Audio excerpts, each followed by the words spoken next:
బాధ్యత ఏమిటి? ఈరోజు మీరు ఆలోచన చేసినట్లయితే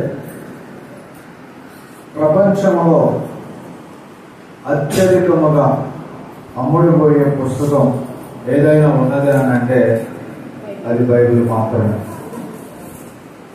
అది ప్రింట్ అయిన మొదలు ప్రారంభం నుండి ఇప్పటి వరకు కూడా అది మొదటి స్థానంలోనే ఉన్నదనేటువంటి విషయాన్ని మనం గ్రహించవలసిన అవసరత ఉంది. చాలా మంది బైబిల్ కొంటున్నారు. వారి దగ్గర కూడా ఇంట్లో ఎంతమంది ఉన్నారో అంతమంది కూడా బైబిల్ను కొనుక్కొని వాళ్ళ దగ్గర పెట్టుకుంటున్నారు. ఒకసారి బైబిల్ సొసైటీ ఆఫ్ ఇండియా వాళ్ళని అడిగినప్పుడు నాకు ఐడియా లేదు. ఒక సంవత్సరం అప్పుడు వాళ్ళ ఇంటర్వ్యూ చేస్తుంటే ఇప్పటి వరకు మీరు ఎన్ని బైబిల్ ప్రింట్ చేశారని ఒకసారి వాళ్ళని అడిగితే వాళ్ళు చెప్పినటువంటి సమాధానం ఏంటంటే, భారతదేశంలో ఎంతమంది జనాభా ఉన్నారో అంతమంది జనాభాకి మనిషికి 7 బైబిల్ ఇస్తే ఎన్ని బైబిల్ ప్రింట్ చేశామో అన్ని బైబిల్ మేము ఇప్పటి వరకు ప్రింట్ చేశామని చెప్పారు. ఇప్పుడైనా మీరు చూడండి, ఇక్కడ తీసుకుని వచ్చి విజయవాడ నుంచి కొంత బైబిల్ ఇక్కడ పెట్టామనుకోండి. బైబిల్ ఎవరికి కావాలి అని అంటే ఇక్కడ తీసుకునే వాళ్ళు ఎంతమంది ఉంటారు? నా దగ్గర ఉంది వద్దనే వాళ్ళు ఎంతమంది ఉంటారు? పక్కన వాళ్ళు కూడా నీ దగ్గర ఉంది కానీ నీకు ఎందుకంటే నాకు అవసరం, నాకు వేరే వాళ్ళు తీసుకుంటారు. ఇప్పుడు నీకేమైందని మనం అంటాం. అంతేనా?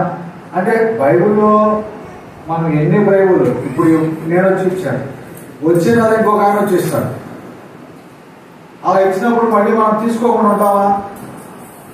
ఖచ్చితంగా మనం తీసుకుంటాం. అంటే ఇవాళ బైబిల్ మనం తీసుకుంటున్నామే కానీ అందులో ఉన్నటువంటి విషయాన్ని మాత్రం మనం తెలుసుకోలేకపోతున్నాం. బైబిల్ కొంటున్నాం కానీ అందులో ఉన్నటువంటి సారాంశాన్ని ఇవాళ చాలా మంది తెలుసుకోలేనటువంటి పరిస్థితుల్లో ఉంటూ ఉన్నారు. అది చాలా విచారకరమైనటువంటి విషయం. అయితే ఈ సందర్భంలో నేను తెలియజేసే విషయం ఏంటంటే, మన దగ్గర బైబిల్ ఉంది, మనం చదువుకోగలిగినటువంటి జ్ఞానం ఉంది. అయితే దీనిని ఎంతవరకు మనం ప్రకటన చేస్తున్నాం అనేటువంటిది ఒకసారి మనం ఆలోచన చేయవలసినటువంటి అవసరత అనేటువంటిది ఉన్నది ప్రియులారా. అయితే సంఘం అనుకుంటుంది, అంటే సంఘానికి దేవుడు కొన్ని బాధ్యతలు అనేటువంటివి అప్పగించాడు. ఏంటి ఆ బాధ్యతలు అంటే, 1 సువార్త ప్రకటించటము, 2 సహాయం చేయటము, 3 క్షేమాభివృద్ధిని కలుగు చేయటం. అందులో ప్రధానమైనటువంటిది ఏమిటంటే సువార్త అనేటువంటిది ప్రకటన చేయటం. ఈ సువార్త ప్రకటన చేయటం అనేటువంటిది సంఘం ఏమనుకుంటుందనంటే అది కేవలము సేవకుని యొక్క బాధ్యత అనేటువంటిదే అనుకుంటుంది. అది సంఘానికి బాధ్యత లేదు అనేటువంటిదిగా చాలా మంది భావిస్తూ ఉంటారు. అందుకని ఏం చేస్తూ ఉంటారనంటే, వారం రోజులు పనికి వెళ్తారు, 6వ రోజు ఆరాధనకి వెళ్తారు. అంతేనా? అది 7వ రోజున అంటే ఒకవేళ మీరు గమనించినట్లయితే ఆదివారం ఆరాధనకి వెళ్ళి ఏదైనా ప్రార్థన ఉంటే ఆ ప్రార్థనలో పొందుతారు. ఇంకంతే. అంటే ఈ విధంగా మనం చేయటం వల్ల మనం ఏమనుకుంటున్నామని అంటే, నేను దేవుణ్ణి ఆరాధిస్తున్నాను, నేను దేవుణ్ణి మైపరుస్తున్నాను అనేటువంటి యొక్క భ్రమలో మనిషి ఉంటున్నాడు. అంటే ఇక నేను చేయాల్సింది ఏముంది? ఇంకా మనం గమనించినట్లయితే బైబిల్ క్లాస్ ఏమైనా ఏర్పాటు చేశారనుకోండి, బైబిల్ క్లాస్ నేను వస్తున్నాను. ఒకవేళ స్త్రీల కూడికి ఏర్పాటు చేస్తే స్త్రీల కూడికి కూడా నేను వస్తున్నాను. కాబట్టి నేను చాలా భక్తిగా ఉన్నాను, నేను దేవుని పని అనేటువంటిది నేను చేస్తున్నాను. ఇక్కడ రాంగాల్ని ఓడవడం, చేయడం, ఇవన్నీ నేను చేస్తున్నాను. కాబట్టి నాకు సంతోషంగా ఉంది అనేటువంటి భావనలో చాలా మంది అలా దినాలు గడుపుతున్నారు. అయితే వాస్తవం ఏమిటనంటే దేవుడు చెప్పినటువంటి ఆ పనిని మనము చేయించున్నామా లేదా అనేటువంటిది ఒకసారి మనం ఆలోచన అనేటువంటిది చేయవలసిన అవసరం అనేటువంటిది ఉన్నది ప్రియులారా. మనం ఆరాధనకు వచ్చిన, బైబిల్ క్లాస్కి వచ్చిన, శ్రేలపూడికి వచ్చిన సువార్త ప్రకటన చేయటం అనేటువంటిది సంఘం యొక్క పని, అది సంఘం యొక్క బాధ్యత. అంటే అది పురుషులది మాత్రమే కాదు, స్త్రీలది మాత్రమే కాదు. ఎవరైతే పాప క్షమాపణ నిమిత్తం బాప్తిజం పొంది క్రీస్తు ప్రభు యొక్క సంఘములో చేర్చబడ్డాడు, అది యవనస్తులైనా సరే కావచ్చు, అది సంఘములో చేర్చబడినటువంటి ప్రతి ఒక్కరి యొక్క బాధ్యత అనేటువంటిది లేదా పని అనేటువంటిది గుర్తించవలసిన అవసరం అనేటువంటిది ఉంది. ఇవాళ చాలా మంది సంతోషపడుతూ ఉంటారు ఏంటంటే 365 రోజుల్లో నేను ఏ వారం కూడా ఆరాధన అనేటువంటిది మానలేదు. ఓకే, మంచిదే, అది దేవుడు సంతోషిస్తాడు. కానీ ఈ 365 రోజుల్లో నువ్వు ఎంతమందికి దేవుని యొక్క వాక్యాన్ని ప్రకటన చేశావు? నువ్వు ఎన్ని ఆత్మలను ప్రభు దగ్గరకు నడిపించావు? ఆ ఆత్మల కొరకు నువ్వు ఎంతవరకు కృషి చేశావు అనేటువంటిది దేవుడు అడగడా? కాబట్టి మనము ఆరాధన అనేటువంటి దానికే ప్రాధాన్యత ఇస్తున్నాం, బైబిల్ క్లాస్కే మనం ప్రాధాన్యత ఇస్తున్నాం, ఒక స్త్రీల కూడికే మనం ప్రాధాన్యత ఇస్తున్నాం, ఇంకా ఇతర కార్యక్రమాలకు ప్రాధాన్యత ఇస్తున్నాం, వాటిలో పాల్పొందులు పొందుతున్నాం. మరి సువార్త ప్రకటన అనేటువంటిది ఒకవేళ సంఘమే సువార్త ప్రకటన చేయకపోతే ఎవరు ప్రకటన చేస్తారు? లోకంలో ఉన్న వాళ్ళ ఎవరు ప్రకటన చేస్తారు? సంఘములో ఉన్నటువంటి వ్యక్తులే సువార్త ప్రకటన అనేటువంటిది చేయకపోతే సువార్త ప్రకటన అనేటువంటిది లోకంలో ఉన్నటువంటి వారికి ఎవరు ప్రకటన చేస్తారు? ఎవరైనా? మనమే చేయకపోతే లోకంలో ఉన్నటువంటి ఏ వ్యక్తి కూడా సువార్త ప్రకటన అనేటువంటిది చేయలేదు. కాబట్టి సువార్త ప్రకటన చేయటం అనేటువంటిది అది సంఘం యొక్క పని, సంఘములో ఉన్నటువంటి ప్రతి ఒక్కరూ కూడా చేయవలసినటువంటి పని. అయితే సంఘం ఏమనుకుంటుందంటే సువార్త పని సువార్తికుడిది, మనం అందరం రోజు పని చేసుకొని డబ్బులు సంపాదించాలి, అంతేనా? వ్యాపారం చేసుకొని డబ్బులు సంపాదించాలి. ఇవాళ అదే ఆలోచన చేస్తున్నారు సంఘంలో ఉన్నటువంటి వారు. ఎందుకంటే మేము డబ్బులు సంపాదిస్తాం, మీరు సువార్త ప్రకటన అనేటువంటిది చేయండి. మీరు ఎప్పుడైనా మీటింగ్స్ పెట్టారనుకోండి, కాస్తో కూస్తో మేము చదివి ఇస్తాము దేవుడికి, ఆ డబ్బులు పెట్టి మీరు సువార్త ప్రకటన అనేటువంటిది చేయండి అనేటువంటి ఒక ఆలోచన ఇవాళ సంఘం ఉంది. కానీ వాస్తవానికి దేవుడు సంఘము ఆ విధంగా ఉద్దేశించలేదు. సంఘములో ఉన్నటువంటి ప్రతి ఒక్కరు కూడా సువార్త అనేటువంటిది ప్రకటించాలనేటువంటిది దేవుడు కోరుతూ ఉన్నాడు. అయితే వాస్తవానికి ఏంటంటే ఇవాళ చాలా మంది ఏమనుకుంటున్నారు అంటే సువార్త పని అనేటువంటిది అది ఒక బాధ్యతగా తీసుకోవటం లేదు. ఎవరు? సంఘములో ఉన్నటువంటి వ్యక్తులు అది ఒక బాధ్యతగా తీసుకోవటం లేదు. ఉదాహరణకు కుటుంబంలో ఎవరికి బాధ్యతలు ఉంటాయి? అందరికంటే అదిగో ఆ పాపకి, అంతేనా? ఆ పాపని ఇవి పాపండియా,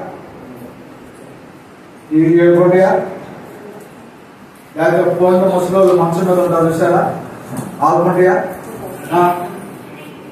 మంచం మీద ముసలోళ్ళు ఉంటే బుద్ధి జ్ఞానం ఉందా, లేచి పని చేసుకుని ₹1 తీసుకురావచ్చు కదా మనం ఏమన్నా అనం. ఇక వాళ్ళు చేస్తూ ఉంటే మనమే చెప్తాం, ఏదో ఎరగొట్టుకొని మా మీద నువ్వు పడతావయ్యా, నువ్వు మోన కూర్చో, మేము ఏదో తెచ్చి కడతాము అని చెప్పేసి మనమే అంటాం. అవునా? అంటే ఇప్పుడు మీరు గమనించండి, బాధ్యత అనేటువంటిది ఎవరికైనానంటే అది వయసు వచ్చినటువంటి వారికి బాధ్యత అనేటువంటిది కుటుంబంలో ఉంటుంది. అవునా కదా? ఇప్పుడు ఈ బాధ్యత వయసు వచ్చిన వారికి ఎవరిస్తారు? ఒక పట్టా తీసుకొచ్చి నాయన ఇదిగో నీకు ఈ బాధ్యత ఇచ్చామని తల్లిదండ్రులు ఇస్తారా?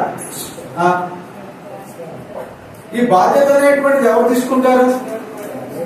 అది ఎవరికి వాళ్ళే తీసుకోవాలి, అంతేగాని ఒకరు ఇచ్చేటువంటిది మాత్రము కాదు. అవునా కదా? ఇదివరా పెద్దోడా నువ్వు వయసుకు వచ్చావు, ఇప్పుడే వేసావు, నువ్వు బాధ్యత అంతా నువ్వు తీసుకొని చెప్పేసి అంటా మనం ఏమన్నా? అమ్మ నువ్వు పెద్ద మనిషి అయ్యావు కాబట్టి ఇదిగో బాధ్యత అంతా నువ్వు తీసుకొని చెప్పేసి మనం అంటామా? అంటే బాధ్యత అనేటువంటిది ఎవరు తీసుకోవాలి? ఎవరికి వాళ్ళే తీసుకోవాలి. అవునా కదా? ఇప్పుడు సంఘంలో కూడా సువార్త ప్రకటన అనేటువంటిది చేయటము ఒక సేవకుడు చెప్పవలసిన అవసరం లేదు. మనం ఎప్పుడైతే బాప్తిజం పొందామో అప్పుడే క్రీస్తు ప్రభువారు మనకు ఆ అధికారం అనేటువంటిది లేదా ఆ బాధ్యత అనేటువంటిది మనకి అప్పగించాడు. ఇది ఎవరో ఇస్తే మనం తీసుకోవలసినటువంటి అవసరం అనేటువంటిది లేదు. నువ్వు ఎప్పుడైతే పాప క్షమాపణతో బాప్తిజం పొంది ప్రభు సంఘంలో నువ్వు చేర్చబడ్డావో, ఎప్పుడైతే నువ్వు క్రైస్తవురాలయ్యావో దాని అర్థం ఏమిటనంటే నీవు సువార్తను ప్రకటించేదానికి క్రీస్తు ప్రభు నీకు అధికారం అనేటువంటిది ఇచ్చాడు, ఒక బాధ్యత అనేటువంటిది ఇచ్చాడు. మరి ఆ బాధ్యత అనేటువంటిది నువ్వు ఎంతవరకు నువ్వు చేస్తున్నావు? ఈనాడు బాప్తిజం పొంది 5 సంవత్సరాలు అవుతుంది, 10 సంవత్సరాలు అవుతుంది, 15 సంవత్సరాలు అవుతుంది, 20 సంవత్సరాలు అవుతుంది. అయితే ఎన్ని ఆత్మలకు సువార్తను ప్రకటన చేసి ప్రభు దగ్గరికి తీసుకొని వచ్చావు? ఆలోచన చేయండి. ఇప్పుడు ఒకవేళ మనం తీసుకురాలేకపోతే మనం వయసు వచ్చినటువంటి బాధ్యత కలిగినటువంటి వ్యక్తులుగా ఉన్నామా? వయసు వచ్చినా కానీ బాధ్యత లేనటువంటి వ్యక్తులుగా ఉన్నామా? అసలు లేదంటే ఇంకా మనం పసిపిల్లలంగానే మనం ఉన్నామా? ఎలా ఉన్నాం? పిల్లలకి బాధ్యతలే ఉండవు. మీరు చూడండి, వాడు చక్కగా లేస్తాడు, ఆడికి వాళ్ళ అమ్మాయి స్నానం చేయించింది, అవునా?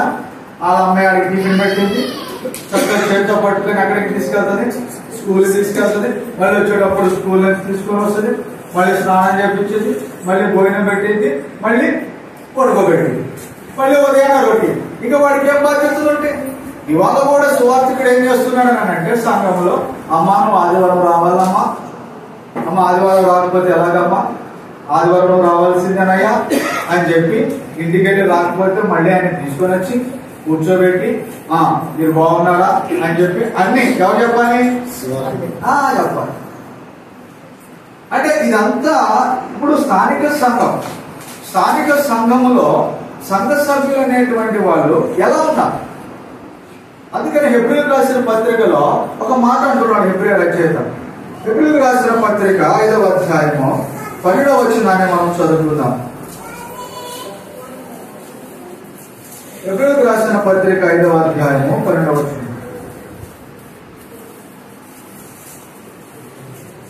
కాలమును బట్టి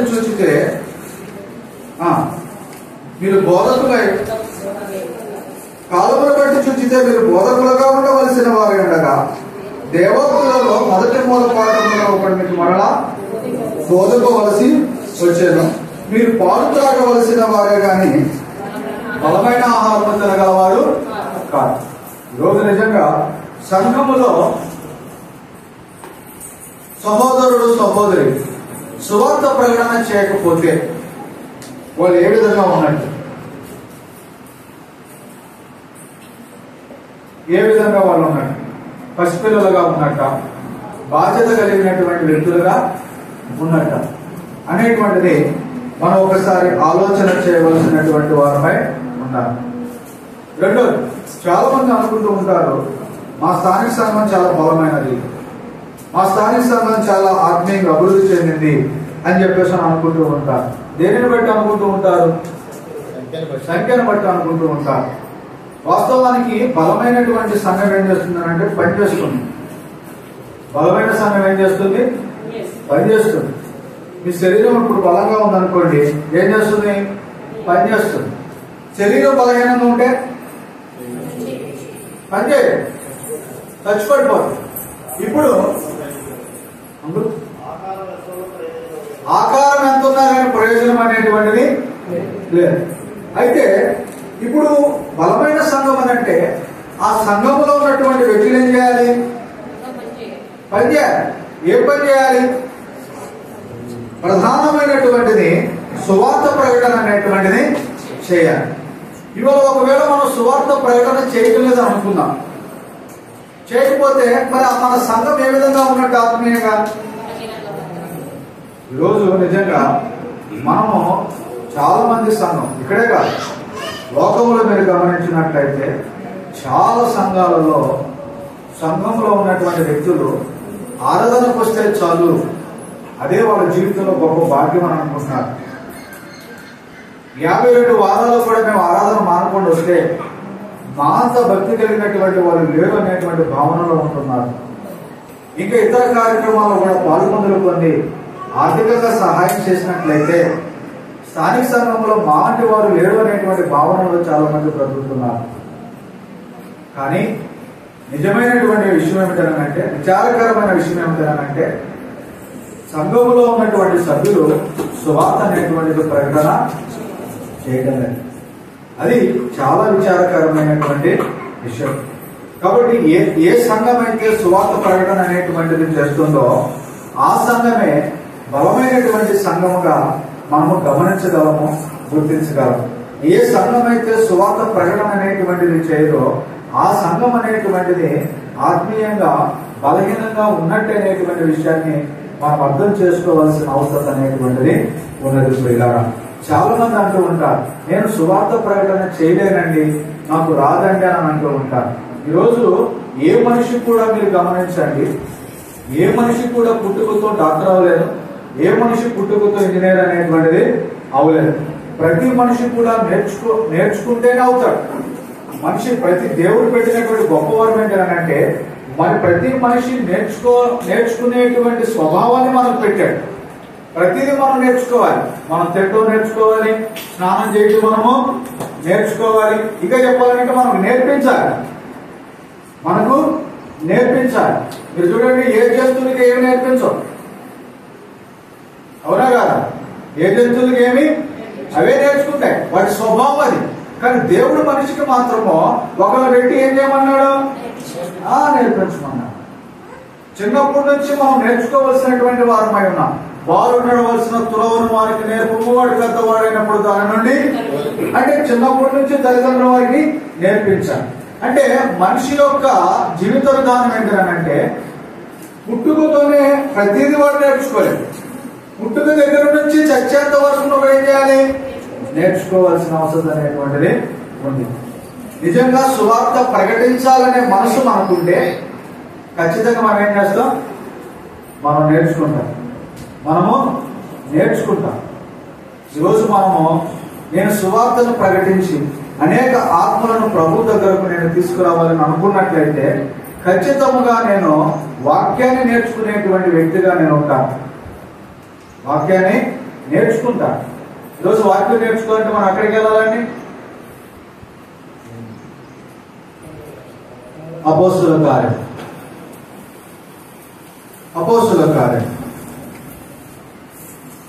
18వ అధ్యాయం 24వ వచనాన్ని మనం చదువుతున్నాం. అలెగ్జాంద్రియ వాడైన అపోలో అను ఒక యూదుడు ఎఫెసునకు వచ్చెను. అతడు విద్వాంసుడును లేఖనముల యందు ప్రావీణ్యుడునై ఉండెను. అతడు ప్రభు మార్గము విషయమై ఉపదేశము పొంది తన ఆత్మయందు తీవ్రపడి యోహాను బాప్తిసము మాత్రమే తెలుసుకుని వాడునైనను యేసును గూర్చిన సంగతులు వివరముగా చెప్పి బోధించుచు సమాజ మందిరములో ధైర్యముగా మాట్లాడనారంభించెను. ప్రిస్కిల్లా అకులయు విని అతన్ని చేర్చుకుని దేవుని మార్గము పరిపూర్తిగా అతనికి విశదపరిచింది. ఇక్కడ ఒక ఆయన ఉన్నాడు, ఆయన పేరు అపోలో. ఆయన అలెగ్జాంద్రియ వాడు. అతను ఒక యూదుడు. ఎక్కడికి వచ్చాడనంటే ఎఫెసు పట్టణానికి ఆయన వచ్చాడు. అతను ఏం చేశాడో చెప్తున్నాడు. అతడు విద్వాంసుడును లేఖనముల యందు ప్రవీణుడై ఉండెను. అతడు విద్వాంసుడు అంటే మామూలుగా సెక్యులర్ స్టడీస్ అన్నమాట. స్కాలర్, ఆయన పెద్ద స్కాలర్. అది మాత్రమే కాదు, ధర్మశాస్త్రంలో కూడా బాగా పట్టున్నటువంటి వ్యక్తి. ఈయన నేర్చుకున్న కొన్ని విషయాలు ఆ ప్రాంతంలో ఉన్నటువంటి వారికి బోధిస్తున్నాడు. అయితే ఇది చూసినటువంటి అకుల ప్రిస్కిల్లు కూడా మీరు ఏం చేశారనంటే ఇతరులకు కొద్దిగా వాక్యం నేర్పించవలసిన అవసరం ఉన్నదని తెలుసుకొని అతన్ని ఏం చేశారనంటే అతనిని చేర్చుకొని అతనికి వాక్యాన్ని వీళ్ళు మరింత సిద్ధపరిచారు. అంటే ఇంకా వాళ్ళు బాగా నేర్పించారు, బోధించారు వాళ్ళకి. అయితే ఈ అకుల ప్రిస్కిల్లా ఆయనకి చెప్పేదానికి వీళ్ళు ఎక్కడ నేర్చుకున్నారు అనేటువంటిది మనం గమనిస్తే అపోస్తుల కార్యములో 18వ అధ్యాయము 3వ వచనము 4వ వచనాన్ని మనం చదువుతున్నాం. వారు వృత్తికి ఫస్ట్ వచనం చదువుతున్నాం. అటు తర్వాత పౌలు ఏథెన్స్ నుండి బయలుదేరి కొరింథునకు వచ్చి పొంతు వంశీయుడైన అకుల్లాను ఒక యోధుని అతని భార్య అయిన ప్రిస్కిల్లాను కనుగొని వారి యొద్దకు వెళ్ళాను. ఇక్కడ పౌలు ఎక్కడికి వెళ్ళాడు అంటే అకుల్లా ప్రిస్కిల్లా వాళ్ళ దగ్గరికి ఆయన వెళ్ళాడు. యూదులందరూ రోమా విడిచి వెళ్ళిపోవాలని క్లోదియా చక్రవర్తి ఆజ్ఞాపించినందున వారి ఇటు నుండి కొత్తగా వచ్చినవారు. వారు వృత్తికి డేరాలు కుట్టువారు. పౌలు అదే వృత్తి గలవాడు కనుక వారితో కాపురం ఉండాడు. వారు కలిసి పని చేయించుండే. వీళ్ళే పని చేసేవాళ్ళండి, డేరాలు కుట్టేవాడు. పౌలు కూడా వాళ్ళతో పాటు కలిసి ఏం చేసేవాడు, డేరాలు కుట్టేవాడు. అయితే పౌలు ఏం చేసేవాడు, 4వ వచనంలో చెప్తున్నాడు, అతడు ప్రతి విశ్రాంతి దినమున సమాజ మందిరములలో తర్కించుచు యూదులను గ్రీసు దేశస్తులను ఒప్పించుచు ఉండేది. ఈయన ప్రతి విశ్రాంతి దినముందు సమాజ మందిరమునకు వచ్చి వాక్యం చెప్తుంటే అకుల ప్రిస్కిల్లా ఏం చేసేవాళ్ళు, ఆరు డేరాలు కుట్టుకుంటూ ఇంటి దగ్గర ఉండేవాళ్ళు. అంతేనా? ఇవాళ అదే పని చాలా మంది చేస్తున్నారు. ఇప్పుడు ఒకవేళ పౌలు గారు కనుక సమాజ మందిరములలో వాక్యం చెప్పుకుంటే ఇప్పుడు అకుల ప్రిస్కిల్లా కూడా డేరాలు కుట్టుకున్నట్లయితే వాళ్ళు అపోలోకి అంత విశదంగా వాక్యం బోధించగలిగే వాళ్ళ? ఈరోజు మీరు ఒక ఆదివారము ఆరాధనకు వచ్చి మిగతా రోజులన్నీ మానేస్తే మీరు దేవుని యొక్క వాక్యాన్ని నేర్చుకొని ఏ విధంగా ఇతరులకు మీరు ప్రకటన చేయగలుగుతారు? ఈరోజు చాలా మంది ప్రకటన చేయకపోవడం గల కారణం ఏంటంటే దేవుని యొక్క వాక్యాన్ని నేర్చుకోవడం లేదు. అసలు నేర్చుకోవడం కాదు, వినాలనేటువంటి ఆలోచన కూడా చాలా మందికి ఉండటం లేదు. ముందు నేర్చుకోవాలనుకున్నా కానీ వినాలనే మనసు మనకి ఉండాలి. ఇవాళ వినాలనే ఇంట్రెస్ట్ కూడా చాలా మందికి ఉండటం లేదు. చాలా మంది ప్రార్థనకి మా చిన్నతనంలో కేఏ పాల్ గారి మీటింగ్స్, డీజే ధనకర్ గారి మీటింగ్స్ పీడబ్ల్యూ గ్రౌండ్ లో పెట్టేవారు. పెట్టినప్పుడు అందరు మీటింగ్స్కి వెళ్ళేవారు. వెళ్తూ వాళ్ళు ఏం చేసేవాళ్ళని అంటే చిన్నప్పుడు అంత ఫెసిలిటీస్ ఉండేవి కాదు. మా ఇంటి దగ్గర నుంచి దాదాపు పీడబ్ల్యూ గ్రౌండ్స్ 3 కిలోమీటర్లు ఉంటుంది. కాబట్టి అప్పుడు కూడా ఆర్థిక పరిస్థితులు లేవు. అయితే వాళ్ళు ఏం చేసేవాళ్ళని అంటే బస్సులో వెళ్ళకోకుండా ఇంటి దగ్గర సాయంకాలం పని చేసుకుని సాయంత్రం పూట నడుచుకుంటూ వెళ్ళేవాడు. నేను కూడా వెళ్ళేవాడు. అయితే అప్పుడు ఏం చేసేవాళ్ళని అంటే ఒక టవల్ ఒక దుప్పటి తీసుకుని వెళ్ళేవాళ్ళు. అక్కడ టవల్ దుప్పటి తీసుకుని వెళ్ళేవాళ్ళు. మీటింగ్ అయిపోయిన తర్వాత మళ్ళీ టవల్ దుప్పటి తీసుకుని వచ్చేవాడు. ఎందుకని? అక్కడే పనుకునేవాళ్ళు. మీటింగ్ ఎందుకు వెళ్ళేవాళ్ళని అంటే మామూలుగా విందామని వెళ్ళేవాళ్ళు. కానీ ఎలా నిద్ర వస్తుంది కాబట్టి ఇప్పుడైనా చేసేస్తున్నారు. అప్పుడు గడ్డి పరకు వేసేవాళ్ళు. అప్పుడు గడ్డి పరకు మీద ఏం చేసేవాళ్ళు అంటే దుప్పటి వేసేసుకుని టవల తలగలిగా పెట్టుకొని పనుకునేవాళ్ళు. ఇంకా ఆ మాత్రం ఎందుకు వచ్చేదని అనుకుంటే ఆశీర్వాదం. మనం వినకపోయినా కానీ దేవుడి సన్నిధిలో మనకుంటే ఆశీర్వాదం అనే భావనతో వచ్చేవాడు. ఇవాళ కూడా ఆరాధనకే కానీ బైబిల్ క్లాస్కే కానీ ఒక స్త్రీలకే కూడికకే కానీ ఎందుకు వస్తున్నారని అంటే దేవుడి సన్నిధికి వెళ్తే దేవుడు మనల్ని దీవిస్తాడు, వెళ్ళకపోతే దేవుడు ఏదో ఒకటి నాకు పెడతాడనేటువంటి భావనలో ఉండి భయముతో వెళ్ళేటువంటి వారుగా ఉన్నారు ప్రియులారా. అయితే నేను చెప్పే విషయం ఏంటంటే ఒక వ్యక్తి సువార్త ప్రకటించాలనంటే దేవుడి వాక్యం నేర్చుకోవాలి. దేవుడి వాక్యం నేర్చుకోవాలంటే ముందు వినాలనేటువంటి మనసు అతనికి ఉండాలి. కాబట్టి దేవుడి వాక్యం మనం ఎంత వింటే అంతగా మన వాక్యం నేర్చుకుంటాం. నేర్చుకున్నటువంటి వాక్యాన్ని మన మిత్రులకు మనము ప్రకటించేటువంటి వారంగా మనము ఉంటాం. కొంతమంది అంటూ ఉంటారు, నాకు వాక్యం తెలుసు కానీ ప్రకటించాలనేటువంటిది రావటం లేదని అంటారు. ఎందుకు రాదు? ప్రకటించాలనేటువంటి మనసు మనకుంటే ఈజీగా మనం ప్రకటించగలుగుతాం. ప్రకటించాలనే మనసు మనకు ఉండాలి. అర్థమవుతుందా? అంటూ ఉంటారు కదా, మనసు ఉంటే మార్గం ఉంటుందని. నిజంగా మనిషికి ఉన్న గొప్పతనం ఏంటి తెలుసా? తాను చేయాలనుకున్నది చేయగలుగుతాడు. తాను చేయాలనుకున్నది చేయగలుగుతాడు. ఇప్పుడు ఒక ఐఏఎస్ ఆఫీసర్ అవ్వాలనుకున్నాడు అనుకో, అవలేదా? మన ఒక ఆయన నేను చదివాను, ఐఏఎస్ ఆఫీసర్ ఫస్ట్ అటెంప్ట్ లోనే నేను అవ్వాలని అనుకున్నాడంట. రెండో అటెంప్ట్ చేయాలనుకుంటే ఆయన ఆర్థిక స్తోమత సరిపోదని చెప్పేసి అని ఫస్ట్ అటెంప్ట్ లోనే చేయాలనుకున్నాడు. సాధించాడు అతను ఐఏఎస్ ఆఫీసర్. ఫస్ట్ అటెంప్ట్ లోనే సాధించాడు. కొంతమంది ఐపీఎస్ అవ్వాలనుకుంటూ అవుతున్నారు, బ్యాంక్ ఎంప్లాయీస్ అవ్వాలనుకుంటూ అవుతున్నారు, ఒక టీచర్, ఏదైనా సరే ఒక మనిషి అవ్వాలనుకుంటే అవుతున్నారు. ఈరోజు నిజంగా ఆడవాళ్ళు కూడా మీరు గమనించినట్లయితే మనం చేయాలనుకున్నటువంటిది ఏదైనా కూడా మనం చేయగలం. ఉదాహరణకు ఆడవాళ్ళు ఉన్నారనుకోండి, పుట్టింటికి వెళ్ళాలని ఆలోచన చేశారనుకోండి, ఎవరు ఆపుతారు చెప్పండి? ఎవరు ఆపుతారా? ఎవరు ఆపలేదు. వాళ్ళు షాపింగ్ వెళ్ళాలనుకున్నారనుకోండి, ఎవరు ఆపుతారా? ఎవరు ఆపలేదు. వాళ్ళు పలానా చీర కొనుక్కోవాలనుకుంటే ఎవరైనా ఆపుతారా? ఎవరు ఆపలేదు. నిజంగా మనిషి అనుకోవాలే కానీ ఏదైనా సాధించగలడు. కానీ ఇవాళ సువార్త ప్రకటన చేయాలనేటువంటి ఆలోచన మనకు లేదు. నిజంగా చేయాలనే మనసు మనకుంటే ఖచ్చితంగా మనం చేయగలం.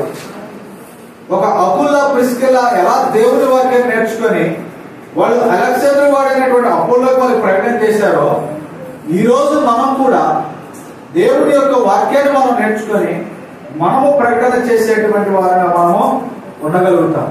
కానీ ఈరోజు ప్రకటన చేయాలనేటువంటి మనసు ఈరోజు మనకి ఉండటం లేదు. ఇంకా మనం అనేక విధములైనటువంటి సాకులు మనం చెప్తూ ఉంటాం. కానీ మొదటి శతాబ్దంలో ఉన్న క్రైస్తవులు అలాగ చేయలేరు. మీరు గమనించినట్లయితే చదువుకున్నటువంటి లేఖన భాగంలో మనం చూద్దాం. అపోస్తుల కార్యములు 8వ అధ్యాయము 1వ వచనం నుండి ఒకసారి మనం చదువుకుందాం. ఆ కాలమందు యెరూషలేములోని సంగమునకు గొప్ప హింస కలిగినందున అపోస్తలులు తప్ప అందరూ యూదయ సమరయ దేశముల యందు చెదిరిపోయి భక్తిగల మనుషులు స్టెఫనును సమాధి చేసి అతనిని గూర్చి బహుగా ప్రలాపించి, సౌలైతే ఇంటింటా వచ్చి పురుషులను స్త్రీలను వీడ్చుకొని పోయి చెరసాలలో వేయించి సంఘమును పాడు చేయుచుండెను. కాబట్టి చెదిరిపోయిన వారు సువార్త వాక్యమును ప్రకటించుచు సంచారము చేసిరి. కాబట్టి చెదిరిపోయిన వారు సువార్త వాక్యమును ప్రకటించుచు సంచారం చేశారు. యెరూషలేము సంఘములో గొప్ప హింస కలిగినప్పుడు అపోస్తలులు తప్ప మిగతా వాళ్ళందరూ కూడా ఏమైపోయారు? చెదిరిపోయారు. చెదిరిపోయిన వారు ఏం చేశారు? వారు ఖాళీగా ఉండలేదు. వాళ్ళు ఏం చేశారు? సువార్త అనేటువంటిది ప్రకటన చేశారు. అసలు హింస దేని వల్ల కలిగింది? వాళ్ళకి ప్రకటించడం వల్లే కలిగింది. కాబట్టి ఇప్పుడు చెదరిపోయినటువంటి వాళ్ళు ఏం చేయాలి? చక్కగా పని చేసుకొని ₹1 సంపాదించుకొని కుటుంబంతో హ్యాపీగా వాళ్ళు చేయాలి. కానీ వాళ్ళు అలా చేయలేదు. సువార్త ప్రకటించడం వలన వాళ్ళకి శ్రమ కలిగినప్పటికీ కూడా వాళ్ళు చెదరిపోయి వాళ్ళు ఏం చేశారంటే సువార్త అనేటువంటిది వాళ్ళు ప్రకటన అనేటువంటిది చేశారు. అసలు చదిరిపోయినటువంటి వాళ్ళు సువార్త ప్రకటించగలిగేటువంటి స్థితి వాళ్ళకి ఎలా కలిగింది?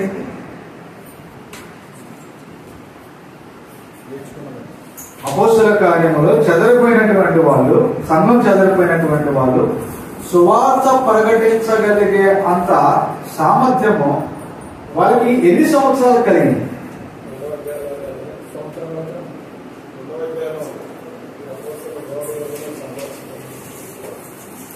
వాళ్ళను మీరు చూడండి, అపోస్తల కార్యం 2వ అధ్యాయంలో మనం గమనించినట్లయితే,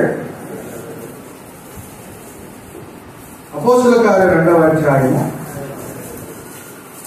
41-42 వచనాలు చదువుతుందా? కాబట్టి అతని వాక్యం అంగీకరించిన వారు బాప్తిజం పొందిరి. ఆ దినమందు ఇంచుమించు 3,000 మంది చేర్చబడింది. మీరు అపోస్తలుల బోధ యందును సహవాసమందును రొట్టె విరుచుట యందును ప్రార్థన చేయడం యందును ఎడతెగక ఉండేది.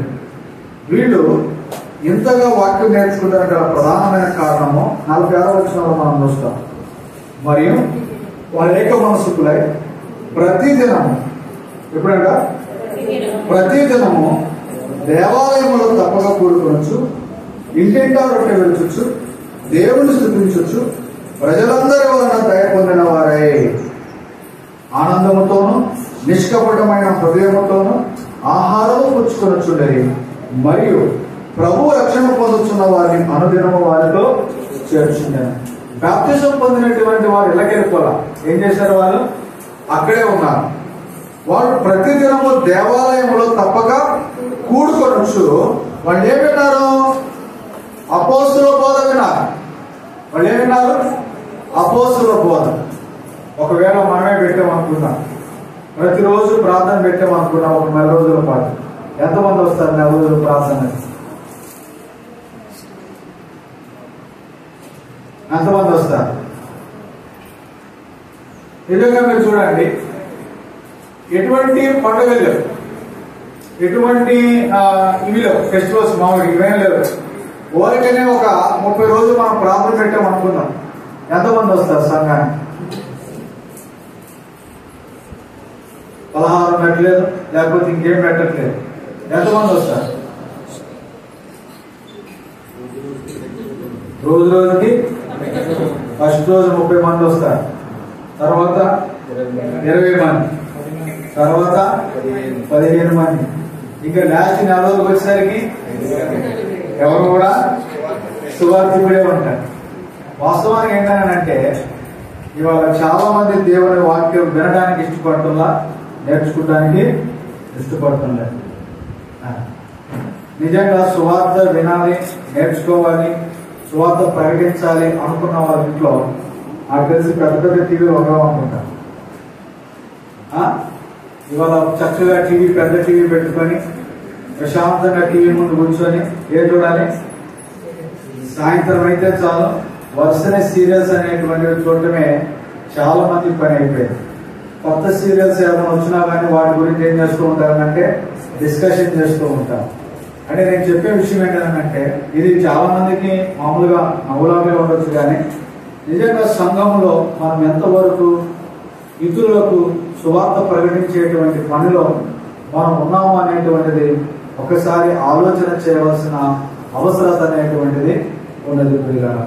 కానీ నిజంగా అటువంటి పని అనేటువంటిది ఇవాళ చాలా సంఘాలలో చేయటం లేదు. అది కేవలం ఒక సువార్తకుని యొక్క బాధ్యత అనేటువంటిది భావించి నడుచుకుంటున్నారే తప్ప ఇతరులకు సువార్తను ప్రకటించేటువంటి విషయంలో చాలా మంది ఏమవుతున్నారంటే విఫలమవుతూ ఉన్నారు ప్రియులారా.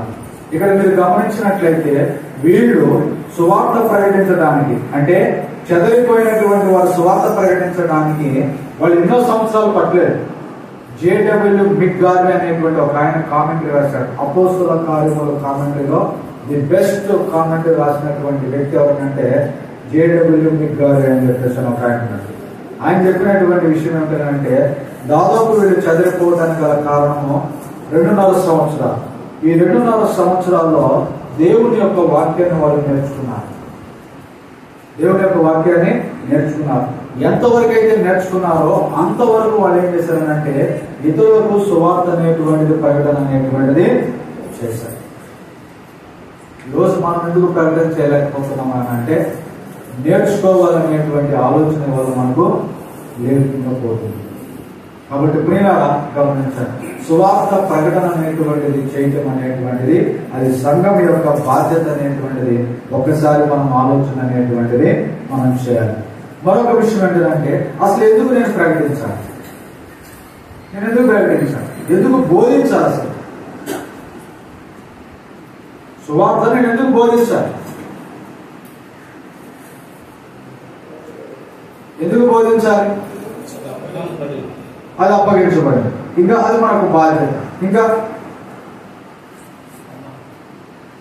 అది ప్రకటించకపోతే శ్రమ అని పౌలు అంటున్నాడు, అది భారం అని కూడా అంటున్నాడు. ఇంకా దేవుని యొక్క సువార్తను మనం ప్రకటించకపోతే దేవుని యొక్క చిత్తం ఏమిటో ఎవరికి కూడా తెలియదు. దేవుని యొక్క చిత్తం ఏమిటో ఎవరికి తెలియదు. దేవుని యొక్క చిత్తం ఏంటి? అందరూ యేసుక్రీస్తునందు విశ్వాసం ఉంచి పాపక్షమాపణతో బాప్తిజం పొంది రక్షణ పొందటమే దేవుని యొక్క చిత్తమై ఉంది.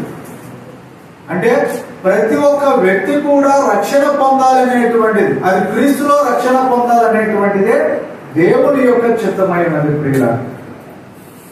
మరి ఈరోజు ఆత్మలను రక్షించే దాని కొరకు మనం ఎంతవరకు ఆయన చిత్తాన్ని మనం ప్రకటన చేసేటువంటి వారంగా మనం ఉన్నాం. ఒకసారి మనం ఆలోచించాలి. అదే పౌలు గారు అంటారు, సువార్త ప్రకటింపకపోయిన నాకు శ్రమ. కాబట్టి అది ఒకవేళ ప్రకటింపకపోతే నాకు ఎలా ఉందంటే అది భారంగా నాకు ఉంటుందని చెప్పేసి అని అంటున్నాను. అవును, సువార్త ప్రకటింపవలసిన భారము నా మీద మోపబడి ఉన్నది. అయ్యో నేను ప్రకటింపకపోయిన ఎడలా అది నాకు శ్రమ అని చెప్పేసి అని అంటున్నాను. అవును, అపోస్తుడైన పౌలు ప్రకటన చేసినట్లుగా, మొదటి శతాబ్దంలో ఉన్న క్రైస్తవులు ప్రకటన చేసినట్లుగా ఈరోజు దేవుని యొక్క చిత్తాన్ని మనమందరికీ కూడా ఏం చేయాలంటే ప్రకటన అనేటువంటిది మనము చేయవలసినటువంటి వారమై ఉండాలి. అలా ప్రకటన చేయడానికైనా సరే మనం ఏం చేయాలంటే మనం దేవుని యొక్క వాక్యాన్ని మనం నేర్చుకోవాల్సిన అవసరం అనేటువంటిది ఉంది. మన జీవితంలో ఈ లోకమును మనం విడిచిపెట్టే లోపల కొన్ని ఆత్మలైనను సరే మనం ఎవరి దగ్గర నడిపించడానికి మనం ప్రయాసపడాలంటే దేవుని ఎదురు మనం నడిపించడానికి మనం ప్రయాసపడవలసిన అవసరం అనేటువంటిది ఉన్నది. ఇంకా విచారకరమైన విషయం ఏంటంటే మన కుటుంబంలోనే ఇంకా భర్త గాని భార్య గాని బిడ్డలే గాని రక్షణ పొందినటువంటి వారు చాలా మంది లేకుండా పోలేరు. ఇంకా మీరు గమనించండి, కొంతమంది తల్లిదండ్రులు, అంటే నేను ముగిస్తున్నాను, కొంతమంది తల్లిదండ్రులు మీరు గమనించినట్లయితే వాళ్ళ పిల్లలు ఎలా ఉండాలని వాళ్ళు ఆలోచన చేస్తున్నారని అంటే బాగా చదువుకొని బాగా మంచి ఉద్యోగం చేసి ఒక ఉన్నతమైనటువంటి స్థితిలో ఉండాలి, ఒక మంచి జీతం తెచ్చుకొని ఒక బంగ్లా ఒక కారు ఇలా ఉన్నతమైనటువంటి స్థానంలో ఉండాలనేటువంటి ఒక ఆలోచన చేయించున్నారే కానీ నా బిడ్డ రక్షణ పొందాలి, నా బిడ్డ ప్రభు సంఘంలో ఉండాలి, నా బిడ్డ ప్రభు సంఘంలో పనిచేయాలనేటువంటి ఆలోచన చేసే తల్లిదండ్రులు ఎంతమంది ఉన్నారు? ఈరోజు పిల్లల కోసం వాళ్ళ చదువుల కోసం ఎంతో వెచ్చించి ఎంతగానో స్కూల్లో పిల్లలకి ఎన్నో లక్షల రూపాయలు ఖర్చు పెడుతూ ఉన్నారు కదా. నిజంగా నా బిడ్డ దేవుని యొక్క పనిలో వాడబడాలని, దేవుని సన్నిధిలో నా బిడ్డ ఉండాలని ఎంతమంది తల్లిదండ్రులు తమ పిల్లలను దేవుని సన్నిధిలో విడిచిపెట్టేటువంటి వారుగా ఉన్నారు. అంటే ఇవాళ తల్లిదండ్రులకు ఏది ముఖ్యమవుతుంది అంటే భవిష్యత్తు. ఏ విషయంలో భవిష్యత్తు? భౌతికమైన విషయంలోనే భవిష్యత్తు ఉంది కానీ ఆత్మ సంబంధమైనటువంటి విషయంలో ఆలోచన అనేటువంటిది లేదు. ఈరోజు నా బిడ్డలకు రక్షణ ఎంత అవసరం అనేటువంటి దానికన్నా నా బిడ్డకు మంచి ఉద్యోగం వస్తే బాగుండనేటువంటి ఆలోచన వల్ల చాలా మంది తల్లిదండ్రులు చేస్తూ ఉన్నారు పిల్లల. దానికి గల కారణం ఏంటంటే రక్షణ యొక్క విలువ అనేటువంటిది వాళ్ళ చాలా మందికి తెలియట్లేదు. ఎబ్రిల్ రాసిన పత్రికలు అంటున్నాడు, ఇంత గొప్ప రక్షణను నీవు నిర్లక్ష్యము చేసిన ఎడలా నీవు ఎలాగూ తప్పించుకుందు అని చెప్పేసి అని ఎబ్రిల్ రచయిత అనేటువంటి తెలియజేస్తున్నాడు. కాబట్టి ప్రియులారా గమనించండి, ఈనాడు రక్షణ అనేటువంటిది ప్రతి ఒక్కరికి కూడా అవసరం. దేవుడు ఏ ఆత్మ నశించుకోవడం ఆయనకి ఇష్టం లేదు. ప్రతి ఆత్మ కూడా రక్షణ పొందాలని ఆయన కోరుకుంటూ ఉన్నాడు. ఆ ఆత్మలో రక్షించబడాలి అని అంటే అది సువార్త ప్రకటన వలననే సాధ్యం. రోమిలకు రాసిన పత్రిక 1వ అధ్యాయము 16వ వచనాన్ని మనం చదువుతున్నాం. రోమిలకు రాసిన పత్రిక 1వ అధ్యాయము సువార్తను గూర్చి నేను సిగ్గుపడవాడను కాదు. ఎలయనగా నన్ను ప్రతివానికి మొదట యూదునికి గ్రీసు దేశస్థునికి కూడా రక్షణ చేయడానికి దేవుని శక్తి ఉన్నది. సువార్త అనేటువంటిది ఆత్మను రక్షించేదానికి అది దేవుని యొక్క శక్తి అయినది. కాబట్టి సువార్త ప్రకటన అనేటువంటిది ఎవరు చేయాలంటే సంఘములో ఉన్న ప్రతి ఒక్కరు కూడా చేయాలి. ఎవరు చేయాలి? సంఘంలో ఉన్న ప్రతి ఒక్కరు కూడా చేయాలి. ఇది సంఘానికి దేవుడు పెట్టినటువంటి పని, అది ఒక బాధ్యత. కాబట్టి ఆ బాధ్యతను మనం సక్రమంగా మనం నిర్వర్తించేటువంటి వారంగా మనం ఉండాలి. నిజంగా పరలోకములో ఉన్నటువంటి దూతలకు కానీ పదాలకు కానీ ఇటువంటి సువార్త ప్రకటన చేసే భాగ్యం అనేటువంటిది లేదు. ఈరోజు ఈ మట్టి దేహాలకు దేవుడు అటువంటి గొప్ప భాగ్యాన్ని మనకు అనుగ్రహించారు. కాబట్టి మన యొక్క జీవితంలో దేవుడు ఇచ్చినటువంటి యొక్క ఆయుష్కాలంలో మనం సువార్తను ప్రకటన చేసి కొన్ని ఆత్మలైనను సరే ప్రభు యొద్దకు నడిపించే దాని వరకు మనం ప్రయాసపడవలసిన అవసరం అనేటువంటిది ఉంది. మన కుటుంబంలో ఉన్న వారిని అయినను సరే మనం రక్షించే దాని కొరకు మనం ప్రయాసపడవలసిన అవసరం అనేటువంటిది ఉన్నది ప్రియులారా. కాబట్టి ఆ విధంగా మనం ప్రయాసపడకపోతే మనం చేసేటువంటి యొక్క పనిలో మనము విఫలమైనటువంటి వారము, బాధ్యతలు మనము విస్మరించినటువంటి వారము మనం అవుతాం. కాబట్టి సువార్త ప్రకటన అనేటువంటిది మనము చేయవలసినటువంటి పూర్తి బాధ్యత. ఇది ఎవరో అప్పగించదు. ఇది ఆల్రెడీ మనం బాప్తిజం పొందాము. బాప్తిజం పొందిన తర్వాత దాన్ని మనం ఏం చేయాలి? దాన్ని మనం జరిగించాలి. బాప్తిజం పొందిన తర్వాత ఆ బాధ్యత మనం తీసుకొని మనం దానిని చేయవలసిన అవసరం అనేటువంటిది ఉన్నది ప్రియులారా. అంతేగాని ఇది ఎవరో సేవకుడు చెప్పాలి, నాకు వాక్యం చెప్పని చెప్పేసి ఆలోచన అనేటువంటిది మాత్రము కాదు. అలా వాక్యం చెప్పడానికి మనం సేవకుల దగ్గర మనం ఏం చేయాలంటే వాక్యాన్ని మనము నేర్చుకునే దాని కొరకు మనము ప్రయాసపడవలసిన అవసరం అనేటువంటిది ఉన్నది ప్రియులారా. కాబట్టి ఈ 2024 సంవత్సరంలో మీరు ఎంతమందికి వాక్యం చెప్పారో నాకైతే తెలియదు. ఇక ముందుకైనా సరే ఇతరులకు మనం సువార్తను ప్రకటించవలసిన అవసరం అనేటువంటిది ఉంది. ఒకవేళ ప్రస్తుతంలో చెప్పడానికి మనకి సిగ్గుపడవచ్చు, భయం ఉండొచ్చు. కానీ చెప్పడానికి మనం అలవాటు పడినట్లయితే ఇక సిగ్గు అనేటువంటిది, భయం అనేటువంటిది మనకి ఉండదు. ఖచ్చితంగా మనం సువార్త ప్రకటన చేయటం అనేటువంటిది అలవాటు చేసుకోవాల్సిన అవసరం అనేటువంటిది ఉన్నది ప్రియులారా. ఇక ఇంకో విషయాన్ని మీకు గమనించవలసిన అవసరం ఉంది. సువార్తనికి ఎందుకు మనం ప్రకటన చేయాలి? సువార్త అనేటువంటిది ఇంకెందుకు మనం ప్రకటన చేయాలి? ఇవాళ సువార్త ప్రకటన అనేటువంటిది చేయకపోవడం వలన ఈరోజు అనేకమైనటువంటి మత శాఖలు అనేటువంటివి వచ్చింది. ఎందుకని? బైబుల్ అవగాహన లేకపోవడం వలననే ఈరోజు అనేకమైన మత శాఖలు అనేటువంటివి వచ్చింది. బైబిల్ కనుక అవగాహన అనేటువంటిది ఉంటే ఈరోజు ఇన్ని మత శాఖలు అనేటువంటివి వచ్చేవి కావు. ఈరోజు ఇన్ని మత శాఖలు రావడానికి గల కారణం ఏంటి? సత్యాన్ని ప్రకటించకపోవడం వలననే ఈరోజు అనేకమైనటువంటి మత శాఖలు అనేటువంటివి వచ్చింది. మనం అంటూ ఉంటాం కదా, నిజం గుమ్మం దాటేలోపు అబద్ధం ఊరంతా వెళ్ళిపోతుందని చెప్పేసి అని అంటూ ఉంటారు. అవును, ఈరోజు మీరు చూడండి, ఏ ప్రాంతంలోకి వెళ్ళినా కానీ ముందు అక్కడ ఏముంటుందని అంటే ఏదో ఒక మత శాఖ అనేటువంటిది ఉంటుంది. అటువంటి అవకాశం మనం ఎందుకు ఇవ్వాలి? మనకు తెలిసినటువంటి బంధువులు ఉన్నారు, మనకు తెలిసినటువంటి స్నేహితులు ఉన్నారు, మనకు తెలిసిన చుట్టాలు ఉన్నారు. వాళ్ళ దగ్గరకు వెళ్ళి మనం సత్యాన్ని ప్రకటన చేసినట్లయితే అక్కడే వాళ్ళకంటే ముందుగా మనమే అక్కడ స్థానిక సంఘాన్ని మనము ఏర్పాటు అనేటువంటిది మనం చేయగలుగుతాం. కానీ ఈరోజు మనం ఎందుకు అలా స్థాపించబడలేకపోతున్నాయి, అక్కడ ఎందుకు సంఘాలు ఏర్పడలేకపోతున్నాయి అంటే ఈ రోజు మనం నేర్చుకున్నటువంటి సత్యాన్ని మనం ఏం చేయలేకపోతున్నాం, అంటే ప్రకటన అనేటువంటిది చేయలేకపోతున్నాం. కాబట్టి మనం అందుకని మనం ఏం చేయాలంటే సువార్త అనేటువంటిది మనం ప్రకటన అనేటువంటిది చేయాలి. రకరకాలైనటువంటి మత శాఖలు, రకరకాలైనటువంటి బోధలు, రకరకాలైనటువంటి పద్ధతులను ఈరోజు మనము సమాజంలో మనము చూస్తూ ఉన్నాం పిల్లలు. అందుకనే మనం సువార్త ప్రకటన అనేటువంటిది మనము చేయాలి. ఆత్మలను రక్షించేటువంటి వాళ్ళగా ఉండాలి. అలాగే సత్యాన్ని మనం ప్రకటన అనేటువంటిది చేయాలి. సత్యాన్ని మనం ప్రకటన చేసినప్పుడు అసత్యం అనేటువంటిది ఏమవుతుందంటే ప్రబలం. కాబట్టి సత్యమే ముందుకు వెళ్ళాలి. వెళ్ళాలంటే ఎవరు తీసుకెళ్ళాలి? మనమే. మనం కాబట్టి ఎవరు తీసుకెళ్తారు? కాబట్టి ఆలోచన కలిగి ఉండి దేవుడు మనకిచ్చినటువంటి ఆయుష్కాలంలో, దేవుడు మనకిచ్చినటువంటి సామర్థ్యాన్ని బట్టి మనం ఇతరులకు సువార్తను మనం ప్రకటించేటువంటి వారముగా మనం ఉండాలి. ఇది బాధ్యతగా మనం తీసుకోవాలి. ఇది దేవుడిచ్చిన పనిగా మనము తీసుకోవాలి.